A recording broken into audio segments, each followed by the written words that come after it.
எல்லோருக்கும் வணக்கம். இன்னைக்கு அனிதா புஷ்பவனம்குப்புசாமி யூடியூப் சேனலில் உங்களெல்லாம் சந்திக்கிறதுல ரொம்ப மகிழ்ச்சி. இன்றைக்கு பிறந்த நாள் மற்றும் திருமண நாள் காண இருக்கின்ற அனைவருக்குமே என்னுடைய வாழ்த்துகள். உங்களுடைய வாழ்க்கையில் நீங்கள் அனைத்து நலங்களும் வளங்களும் கிடைக்கப்பெற்று நீடூழி வாழணும்னு சொல்லிட்டு நான் இறைவன் கிட்ட பிரார்த்திக்கிறேன். இந்த காணொளியை காண்கின்ற அனைவருக்குமே இந்த நாள் இனிய நாளாக அமையட்டும். இன்னைக்கு இந்த பதிவில் நம்ம துவரம் பருப்பு துவையல் பார்க்க போகிறோம். ரொம்ப சுவையாக இருக்கும். பெரும்பாலும் இந்த துவையல் தெரிஞ்சிருக்கலாம் உங்களுக்கு, ஆனால் கூட ஒவ்வொருத்தருக்கும் ஒவ்வொரு ஸ்டைல் இருக்கு இல்லையா? அதனால் நான் செய்கிற இந்த துவரம் பருப்பு துவையல் எப்படி இருக்குன்னு நீங்கள் பாருங்கள். இப்போது நமக்கு லாக்டவுன் காரணமாக காய்கறி ஏதாவது கிடைக்கலன்னு வைங்களேன். நான் கடந்த பதிவில் இந்த கல்யாண வீட்டு காரக்குழம்பு ஒன்று செஞ்சேன்ல, அதுக்கு இந்த துவரம்பருப்பு துவையல் செஞ்சு சாப்பிட்டிங்கன்னா அப்படி பிரமாதமாக இருக்கும். அப்படியே ஒரு மேட்ச் பண்ணி சாப்பிட்றது இருக்கு இல்லையா? அதில் சில பொருள்களோட சில பொருள்கள் சேர்த்தாதான் சாப்பிட்றதுக்கு சுவையாக இருக்கும். கல்யாண வீட்டு காரக்குழம்பா மேடம் நாங்கள் பார்க்கலையே அப்படின்னு நினைக்கிறவங்க இந்த பதிவில் இருக்கக்கூடிய டிஸ்கிரிப்ஷன் பாக்ஸை ஓப்பன் பண்ணி பாருங்கள். அதில் நான் லிங்க் கொடுத்துருப்பேன். அந்த காரக்குழம்பு எப்படின்றது நீங்கள் பார்த்து செஞ்சுட்டு அது கூட இந்த துவையல் செய்யுங்க. நான் பாருங்கள் ஒரே ட்ரெஸ்ஸில் இருக்கேன்ல, உங்களுக்கே தெரியும். அந்த கல்யாண வீட்டு காரக்குழம்பு செய்யும்போது தான் பார்த்திங்கன்னா இந்த துவரம்பருப்பு துவையலும் செஞ்சேன். ஒரே நாளில் செஞ்சேன். அது கூட காம்பினேஷன் இதுதான் நல்லாயிருக்கும். அது தனிப்பதிவாக எடுத்துகிட்டு இது தனிப்பதிவாக உங்களுக்கு கொடுத்துக்கிட்டு இருக்கேன். சரி, இப்போ நம்ம செய்முறையும் அதற்குரிய பொருள்களும் பார்க்கலாம். நீங்கள் ஒரு கடாயை அடுப்பில் வச்சுக்கோங்க. அதில் 1 டீஸ்பூன் போல் எண்ணெய் ஊற்றிக்கோங்க.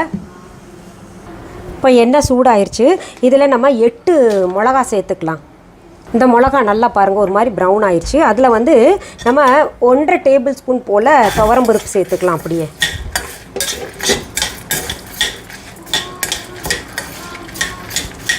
இது கூடயே நம்ம என்ன பண்ணணும்னா 5 பல் பூண்டு சேர்த்துக்கலாம்.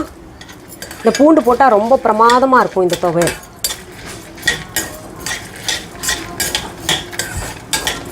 இது நல்லா பச்சை வாசனை போகிற வரைக்கும் இந்த பருப்பும் நல்லா செவக்கணும். நல்லா வதக்கிட்டே இருங்க. இது பாருங்கள் நல்லா செவக்க வறுத்தாச்சு. இந்த பருப்பை நீங்கள் வாயில் போட்டு ஒன்று பாருங்கள், நல்லா முடக்குன்னு சத்தம் வரணும். அந்த மாதிரி வறுத்துடணும். இதை அடுப்புலேருந்து இறக்கி வச்சுக்கிட்டு ஒரு 4 டீஸ்பூன் போல் தேங்காய் துருவல் சேர்த்துக்கோங்க. அப்புறம் மிக்சி ஜாரில் போட்டு அரைக்க வேண்டியது தான். தேங்காய் பூ சேர்த்துக்கிட்டேன். இப்போ உப்பு சேர்த்து அரைச்சிக்கலாம். இப்போ பாருங்கள் துவரம்பருப்பு துவையல் ரொம்ப ஜோராக இருக்குது, அவ்வளோ டேஸ்ட்டாக இருக்குது. நான் அப்படியே அரைச்சிட்டு கொஞ்சம் வாயில் விட்டு பார்த்தேங்க. பிரமாதம்னா பிரமாதம். நீங்கள் ஒன்றும் இல்லைன்னு வைங்களேன், தயிர் சாதத்து கூட மோர் சாதத்து கூட இந்த துவையல் வச்சு சாப்பிட்டாலே ஜம்முன்னு இருக்கும் இந்த கிளைமேட்டுக்கு. இது இவ்வளோ திக்காக அரைச்சிருக்கீங்களா, அம்மியில் அரைச்சிங்களா இல்லை மிக்சியில் அரைச்சிங்களா அப்படின்னு கேட்டிங்கன்னா மிக்சியில் தான் அரைச்சேன். கொஞ்சம் தண்ணி ஊற்றிட்டு நல்லா அரைங்க. ஆனால் இது ரொம்ப நைஸாக அரைக்கக்கூடாது. கொஞ்சம் ரவை பதத்தில் குறைன்னு அரைச்சாதான் ரொம்ப சுவையாக இருக்கும். அந்த பதத்தில் நீங்கள் அரைச்சி வச்சுக்கோங்க. இப்போ நம்ம துவரம்பருப்பு துவையல் பார்த்தோம் இல்லையா? இது புளி வைக்கல, இதில் சேர்க்கக்கூடாது. ரொம்ப சுவையாக இருக்கும். இது நீங்கள் அரைக்கும் போது தான் ரொம்ப ஜாக்கிரதையாக இருக்கணும். தண்ணி நிறையா ஊற்றிட்டு குழப்பாக அரைச்சிடாதீங்க. இப்போ அம்மி இருந்துச்சுன்னா பரவாயில்ல, நல்லா தண்ணி தெளித்து அரைச்சிடலாம். அம்மி இல்லாதவங்க இப்படி தான் கொஞ்சம் தண்ணி பார்த்து ஊற்றிக்கிட்டு இப்படி நல்லா அம்மியில் அரைச்சா எப்படி திரண்டு வருமோ அந்த மாதிரி அரைக்கணும். நல்லா ஸ்பூனை போட்டு கலந்து அரைக்கணும். இதெல்லாம் கிராமத்தில் செய்யக்கூடிய துவையல். தயிர் சாதம் செஞ்சுக்கிட்டு இது தொட்டுக்கிட்டு சாப்பிடுவாங்க. அப்படி இல்லையா, விவசாயம் பார்க்க போகிறவங்க பழைய சோறு அவங்களுக்கு ரொம்ப பிடிக்கும் இல்லையா? அதில் தான் சத்து நிறையா இருக்குது. அந்த சோறு எடுத்துகிட்டு போனாங்கன்னா இந்த துவையலும் கையில் எடுத்துகிட்டு போவாங்க. நான் கிராமத்து மக்களுடைய வாழ்க்கை பார்த்தனால அதெல்லாம் கூட தெரியும்.